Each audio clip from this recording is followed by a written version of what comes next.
하나님께 부요한 사람이 됩시다. 한번 더 인사했습니다. 하나님께 부요한 사람이 됩시다. 오늘 또 우리 조은숙 선생님 성도님 같이 또 이렇게 예배 참여하게 돼서 하나님 감사드립니다. 예.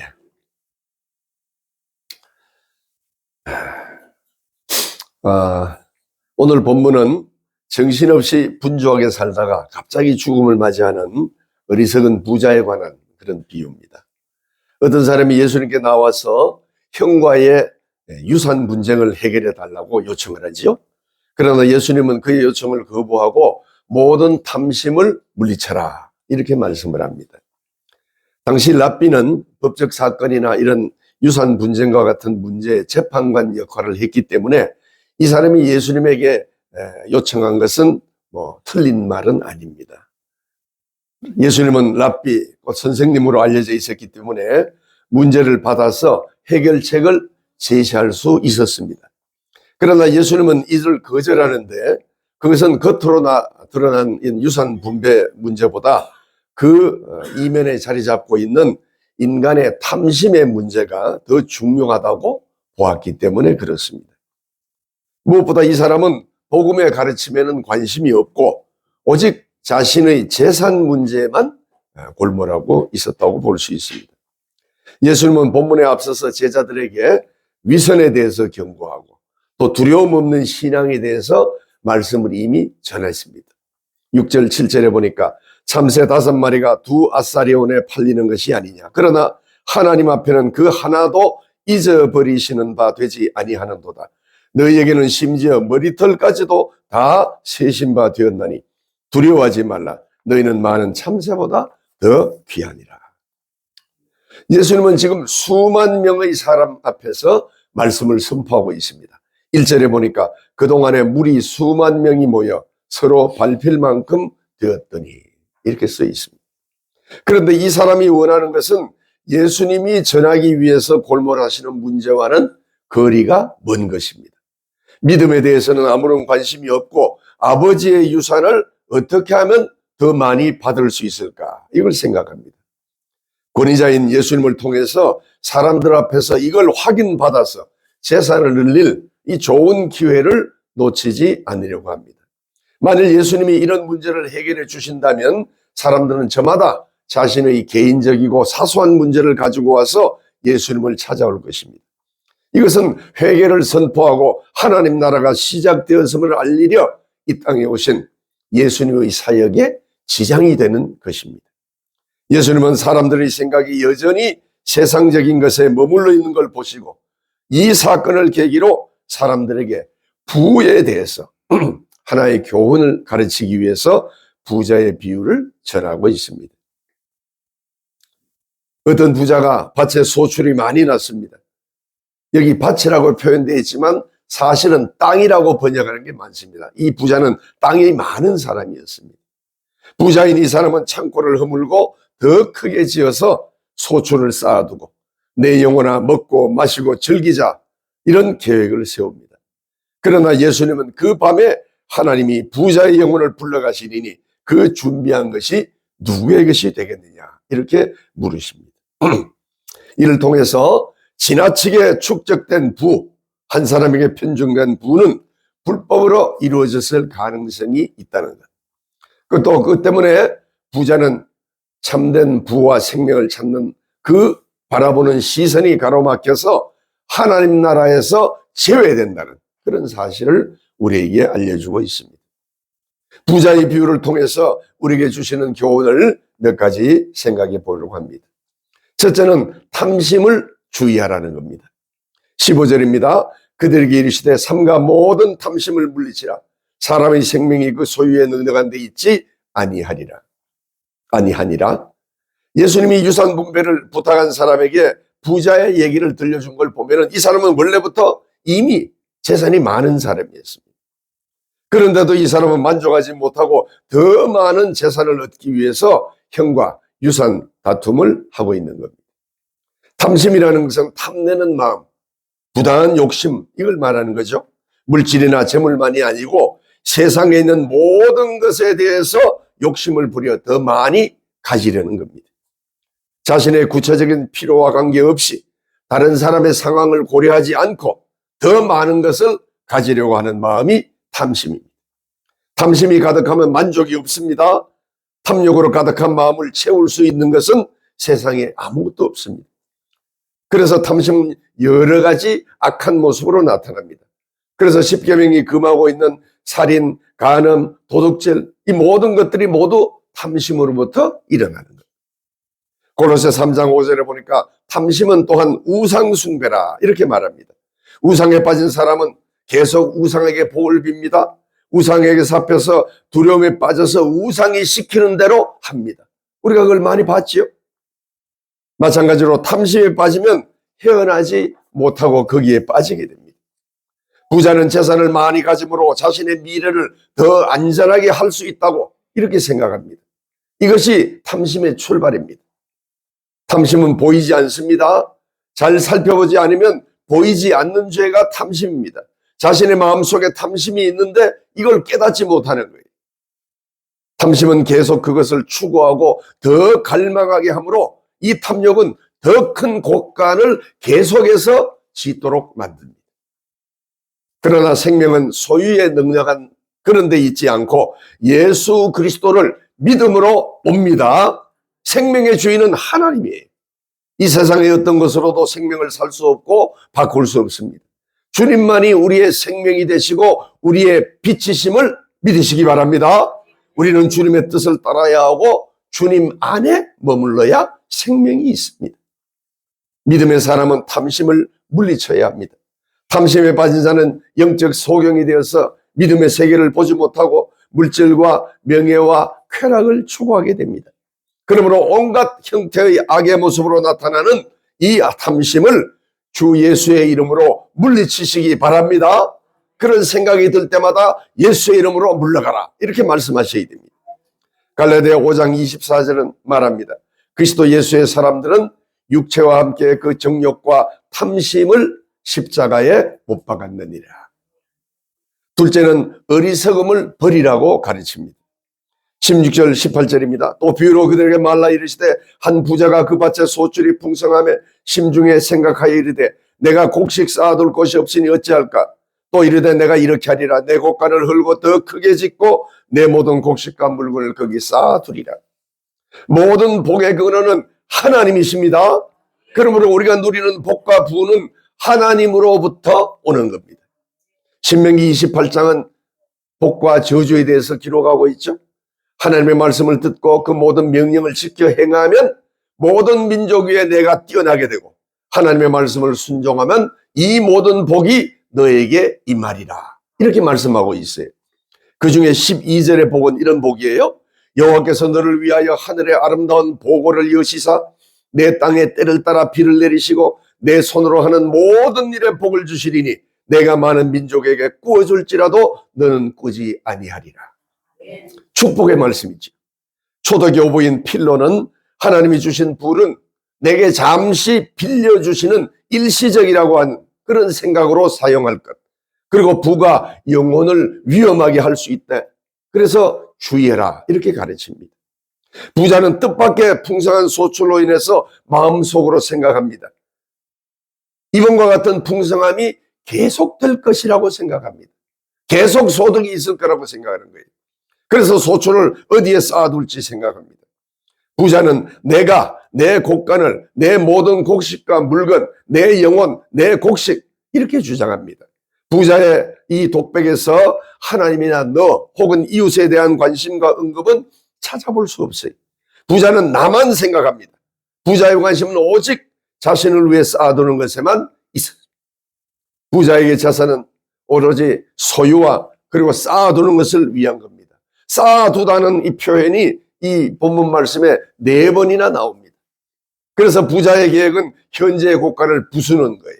다음 계획은 더 큰 곡간을 짓는 거고 그 다음 계획은 계속 소출을 쌓아두는 겁니다. 곡식과 물건을 쌓아놓고 인생을 즐기는 것이 부자의 계획이고 목표였습니다. 칼빈은 부자의 이러한 행동을 교만이라고 합니다.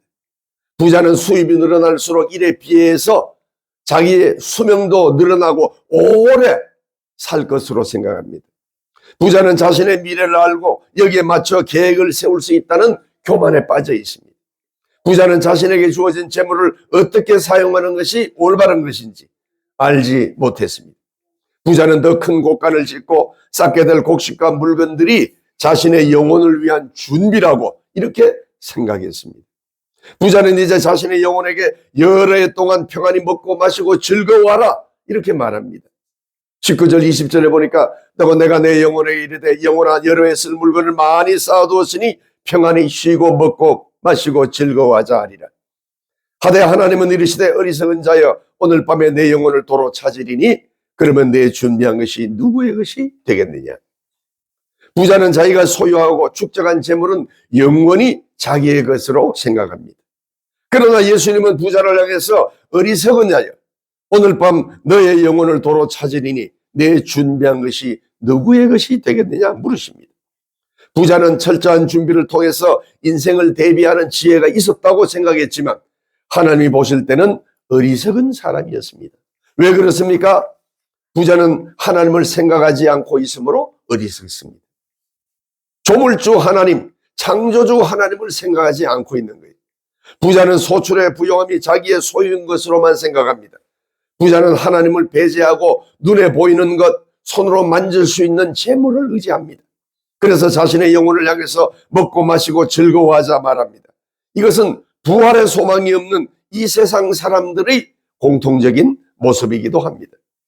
인생의 미래를 이끌어 가시며 명령할 수 있는 분이 오직 하나님이신데도 불구하고 그는 스스로 자신의 미래를 향해서 먹고 즐기라 이렇게 말합니다. 부자는 자신의 생명과 영혼을 주관하시고 책임지시며 이끌어 가시는 분이 하나님이시라는 사실을 깨닫지 못하고 있습니다. 부자는 이 부요함이 하나님의 선물이라는 것도 참 소유주이신 하나님이 명하시는 대로 사용해야 할 책임이 있다는 것도 알지 못합니다. 그러므로 부자는 어리석은 사람입니다. 우리 주변에도 여전히 많은 사람이 내 인생의 주인은 나라고 생각합니다.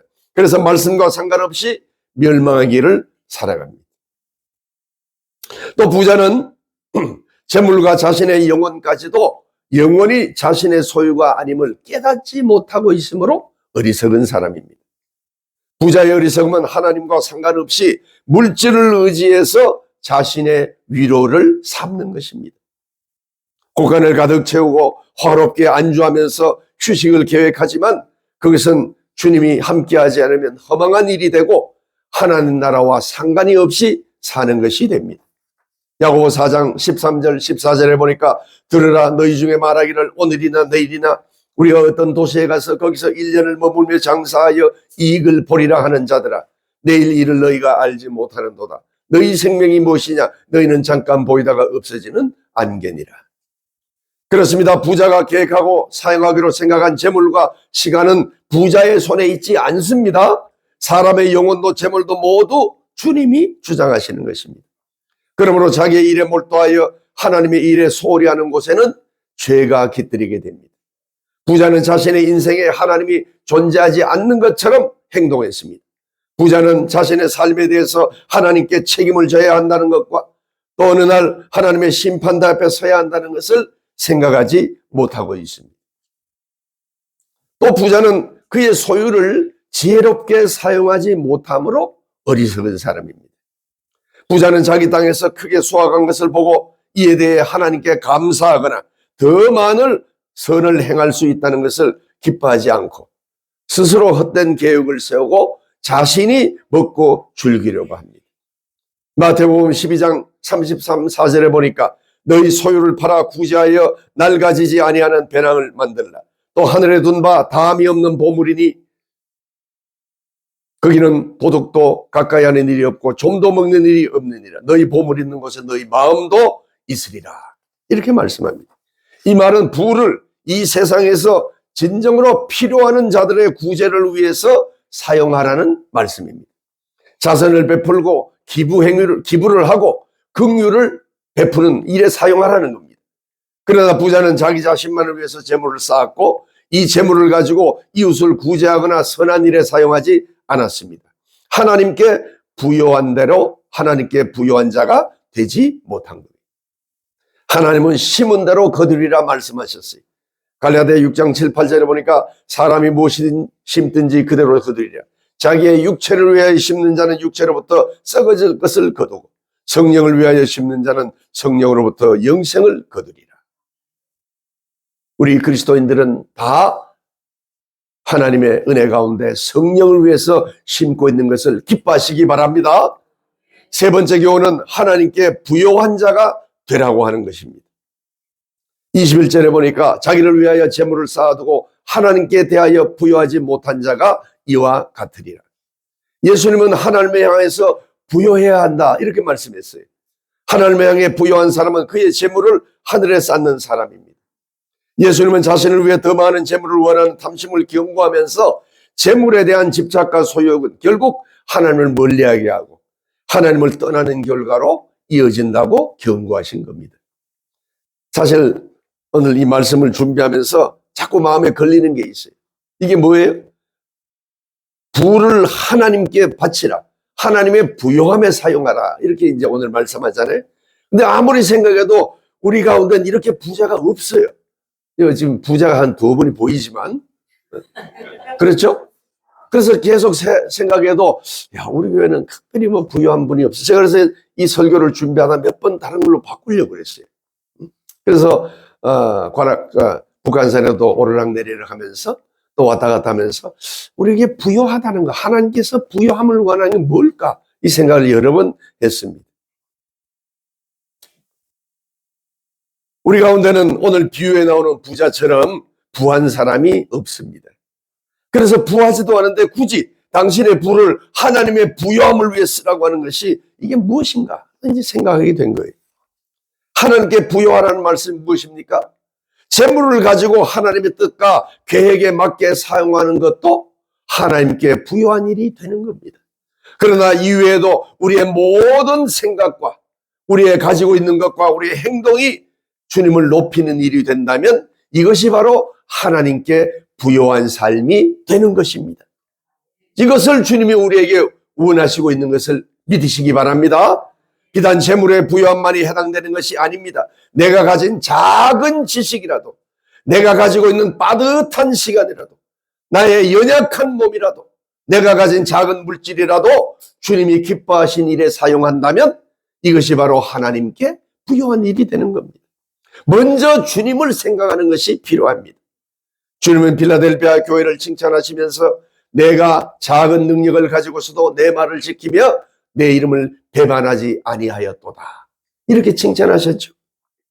자신의 유익만 도모하는 것이 아니라 하나님이 원하시는 일에 우리의 가진 것을 사용하는 것이 곧 하나님의 부요함을 위한 것입니다. 그것이 바로 우리 주님이 하늘나라에서 우리를 보고 기뻐하시는 일인 줄 믿으시기 바랍니다. 주님이 우리의 삶을 보시고 있습니다. 그래서 누가 지금 현재 세상에서 부요하게 살고 있는지, 어떤 사람이 어떤 물건이 필요한지, 뭐가 부족한지 다 아시고 계시는 거예요. 우리에게 필요한 것이 어떤 사람이 건강이 필요한지, 어떤 사람이 지식이 필요하고 지혜가 필요한지, 어떤 사람이 변화가 필요한지 우리 주님은 다 알고 계십니다. 그러므로 우리가 가지고 있는 가장 작은 것이라도 하나님을 위해서 소중히 사용할 때, 먼저 하나님께 드릴 때 하나님이 기뻐하시고 이것이 바로 하나님의 부요함인 것을 믿으시기 바랍니다. 내가 간절한 마음으로 주님을 의지하며, 여기 간절한 마음으로 주님을 의지하는 게 필요합니다. 첫 번째 순서가 하나님이 되어야 된다는 거예요. 이것저것 다 한 다음에 그 다음에 마지막으로 와서 하나님께 아뢰는 것이 아니고 내가 간절한 마음을 가지고 주님을 의지하며 주님께 맡기며 주님을 바라보며 주님을 찬송하며 주님께 아뢰며 주님의 복음을 위해서 헌신하고 충성할 때 우리 주님이 우리를 부요하게 보실 줄 믿습니다. 그리고 그것이 바로 하늘나라에 우리의 부요함을 쌓는 일입니다. 우리 주님은 다 보시고 아시고 계십니다. 우리에게 어떤 사건이 생겼습니다.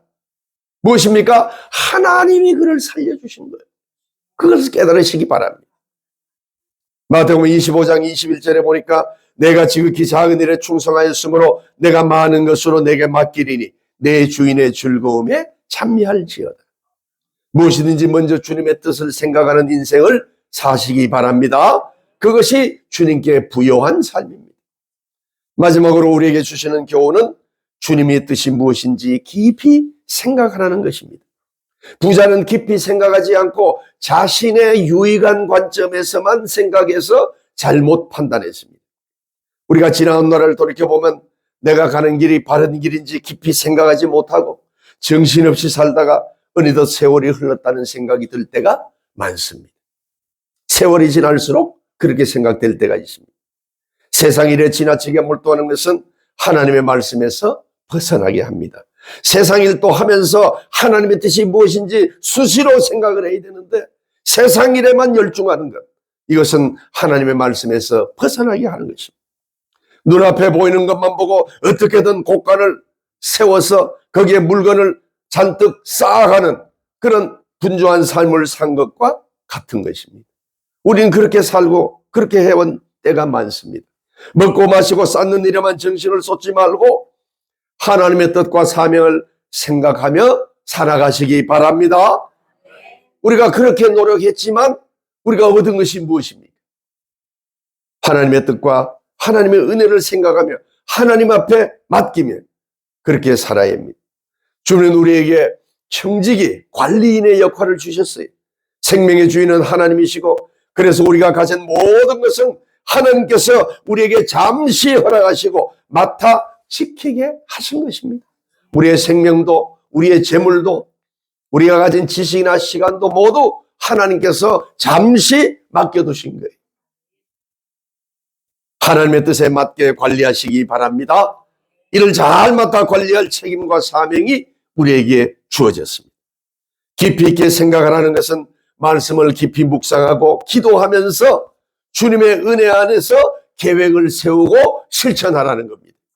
주님께 지혜를 구하십시오. 주님은 지혜를 구하는 자에게 꾸짖지 아니하시고 주시겠다고 약속하셨죠. 그리고 주님의 지혜를 구해 거기에 맞춰서 우리가 행한다면 하나님의 크신 은혜가 우리와 함께 하실 줄 믿습니다. 그러므로 깊이 생각하고 기도하시면서 주님의 은혜 가운데 머무시기 바랍니다. 욕심만 부리는 어리석은 자가 되지 않고 주님의 뜻을 생각하고 실천해서 하나님께 부요한 인생을 삶으로 주님이 주시는 큰 복을 누리는 우리 모두가 되시기를 주님의 이름으로 축원합니다.